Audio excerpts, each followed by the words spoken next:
Express 2.2612 12 पर बार लगा हुआ है. It means 12 is repeating. We have to convert this in the form of p over q, where p and q are integers and q is not equals to 0. तो इनके कहने का मतलब ये है कि ये नंबर रैशनल है, इसको बस फ्रैक्शन में आप कन्वर्ट कर दो. ओके. जब भी आप किसी रैशनल नंबर को जो डेसिमल फॉर्म में होता है कन्वर्ट करते हो फ्रैक्शन फॉर्म में, तो वहाँ डिनोमिनेटर 0 के इक्वल नहीं होता है, वो इन्होंने यहाँ पर मेंशन किया है. और न्यूमरेटर और डिनोमिनेटर की चीज़ें मतलब p और q ये दोनों इंटीजर्स रहते हैं. चलें शुरू करते हैं. तो पहले हम इस नंबर को अज्यूम कर लेते हैं x. ओके. तो आप बोल सकते हो let x is equals to 2.2612 and 12 has bar. इस बार का मतलब ये है कि ये 12 रिपीट हो रहा है, मतलब एक्चुअल में x की वैल्यू है 2.2612 12 12 एंड सो ऑन. ये 12 रिपीट होता रहेगा. अगर ये बार 612 पर होता तो 612 रिपीट करता. अगर ये बार 2612 पर होता तो 2612 रिपीट करता. बार इज़ ऑन 12 तो 12 इज़ रिपीटिंग. आई होप इतनी बात आपको क्लियर है. तो ये तो हो गई x की वैल्यू. अगर आपको 10x की वैल्यू चाहिए होगी तो आप डेसिमल को यहाँ शिफ्ट कर दोगे और ये बन जाएगा 22.612 12 12 एंड सो ऑन. अगर 100x की वैल्यू चाहिए होगी तो 100 से मल्टीप्लाई करने पर डेसिमल यहाँ पर शिफ्ट हो जाएगा और ये 226 मैं यहाँ पर लिख भी देता हूँ ताकि कन्फ्यूजन ना हो. 100x की वैल्यू हो जाएगी. आपने देखो इधर 100 से मल्टीप्लाई किया है तो you need to multiply this also by 100. अगर आप इसे 100 से मल्टीप्लाई करोगे तो decimal will shift by 2 places towards right. तो ये हो जाएगा 226.121212 एंड सो ऑन. इसी तरह से अगर आपको 1000x की वैल्यू चाहिए हो तो डेसिमल यहाँ शिफ्ट कर जाएगा.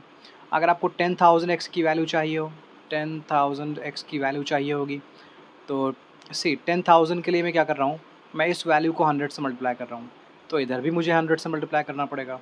तो decimal will shift by 2 places and we are going to get 22612.1212 and so on right.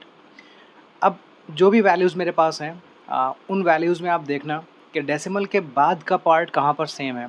C x की वैल्यू में डेसिमल के बाद 26121212 लिखा हुआ है. 100x की वैल्यू में डेसिमल के बाद वाला पार्ट 121212 है एंड 10,000 वाले पार्ट में ये है. तो ध्यान से देखो 100x की वैल्यू में डेसिमल के बाद वाला पार्ट और 10,000x की वैल्यू में डेसिमल के बाद वाला पार्ट ये दोनों सेम ही हैं.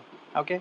इस यहाँ भी लिखा हुआ है 12 12 12 12 12 एंड सो ऑन एंड यहाँ भी लिखा हुआ है 12 12 12 12 12 एंड सो ऑन. ओके.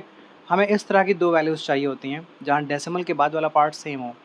इनमें हमें करना होता है सब्ट्रैक्शन और हमें मिल जाती है ये वैल्यू फ्रैक्शन में. तो चलें पहले आप बिगर वैल्यू लिख लो. 10,000x की वैल्यू इज़ बिगर तो 22612.1212 एंड सो ऑन. देन लिखते हैं 100x की वैल्यू, जो छोटी वैल्यू है उसे नीचे लिखते हैं. ये है 226.1212 and so on. Okay.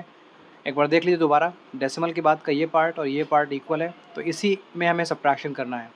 Okay. यहाँ 10,000x में से we have to subtract 100x तो आपको मिलेगा 9,900x. यहाँ आपको देखो डेसिमल के बाद वाला पार्ट तो सेम है ना, तो डेसिमल के बाद वाला पार्ट सब्ट्रैक्ट होने के बाद में आपको कुछ भी नहीं मिलेगा, 0 मिलेगा. ओके. बाकी हम सब्ट्रैक्ट कर लेते हैं 22612 में से 226 को, तो आपको सब्ट्रैक्शन करने पर मिलेगा 22,386. ओके. नाउ x की वैल्यू हो जाएगी ये पार्ट जो x को मल्टीप्लाई कर रहा है, अगर आप इसे भेज दो राइट साइड में तो it is going to divide.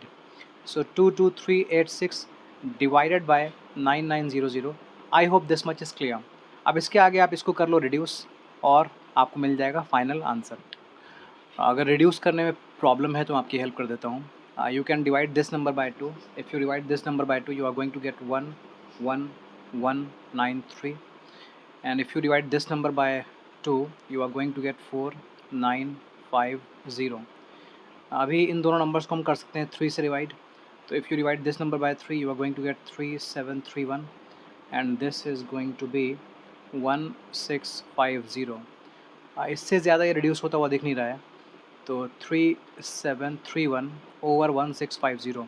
तो हमने इस नंबर को कन्वर्ट कर दिया है p ओवर q फॉर्म में, जहाँ ये p भी इंटीजर है और ये q भी इंटीजर है and this q I mean denominator is not 0. I hope ये कम्प्लीटली क्लियर है.